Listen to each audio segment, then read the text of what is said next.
Hey YouTube, I watched several videos on using a temperature controller in order to use a fridge for other applications, and it was not until we set it up that I realized nobody talks about freezer to fridge settings, even though there are videos about freezer to fridge use using a controller exactly like the one we're looking at. So Inkbird, Johnson, there are a couple of other brands. They're all pretty good.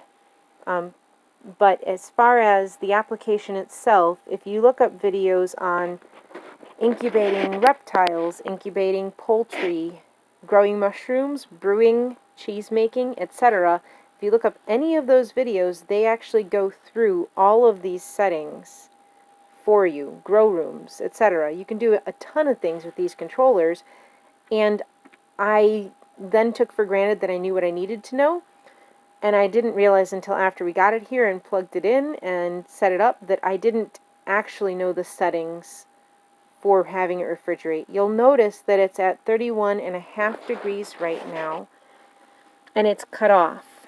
And it's a good thing to be showing you this. It's been hovering at 34 where I've got it set the majority of the day, but I'm glad that it's a little bit low right now so that I can talk to you about some of the things that I encountered just because nobody had gone through the settings before.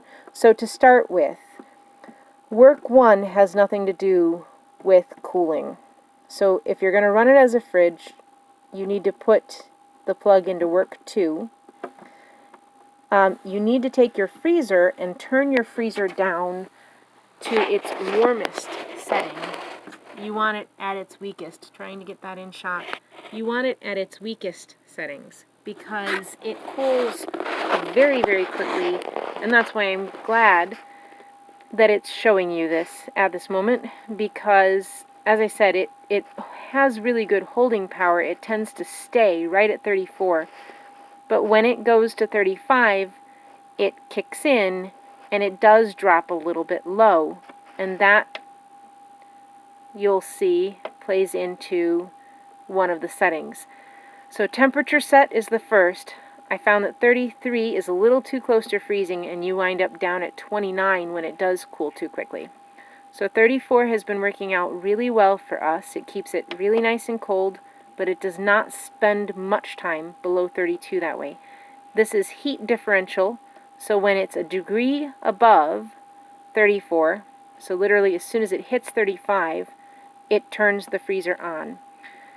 This can't get any lower, but what I found was having these differentials set as close as possible works out best. Cold differential, a single degree as well. That is particularly important because the freezer will drop really quickly.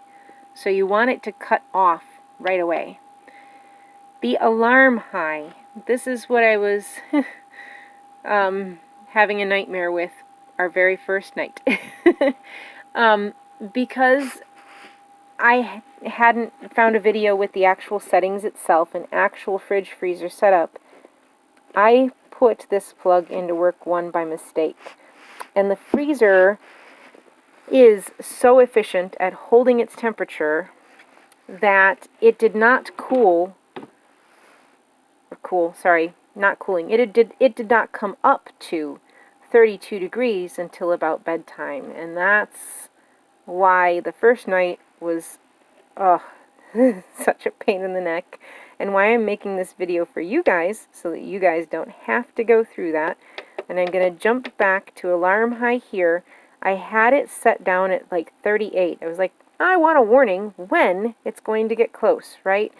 Well, I was awake 3 times that night, and only at one point did the fridge actually go above 40. So I realized, set it at 40. You don't want to be waking up any other time. Alarm low. It also, because it's a freezer, it cools really quickly, and that goes back to that 31.5 degrees. Even when we kick back over, you're going to see a change. So I set this at 29 because it's not spending long enough down in that low value to actually freeze your food. Now you'll notice that I'm just cycling through the rest. Those are all values that you're not going to need to really worry about for using this as a refrigerator. Now, there are other videos for all of the other applications I described, and they go into those values. So those are super useful if you're needing to control humidity, or if you're running a grow room and you need to have both heating and cooling, or if you're incubating eggs, etc. If you need those other settings, those videos are phenomenal, and they're out there, and they actually go through all of the settings for you. But nobody had gone through the stuff as a fridge, so that's what I wanted to provide for other people, so that hopefully maybe you don't need to wake up 3 times in the middle of the night. And I just realized that sticker is still on there. But, you know, if I save somebody else the need to wake up 3 times their first night with their food, then my experience was well spent. So I hope that this helps.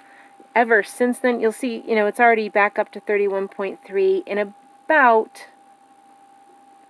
about 15 to 20 minutes. This will be above 32. It has been doing a very good job of staying very, very close to 34. And it's not spending so long below 32 that it's actually freezing our food. It was plugged in as a freezer before we started, and again, it was probably like negative 30 or so when we began. This fridge, I had to have the door open that entire day, and it was not 32 degrees until bedtime, literally with the door open. So they are extremely energy efficient. But that 32, just wanted to show you, the sensor is way down at the very, very bottom. So we keep things that are okay being frozen or nearly frozen there, and then things that shouldn't freeze, but are not, you know, the end of the world if they get close, on the shelf. And then things that are super frost sensitive up in the basket. We're planning on putting in, there's a great video on organizing a chest freezer out there. If I can find it, again, I'll link it in the video below, but we're putting in recycling bins to organize this. They fit in here perfectly, but they'll be here Friday.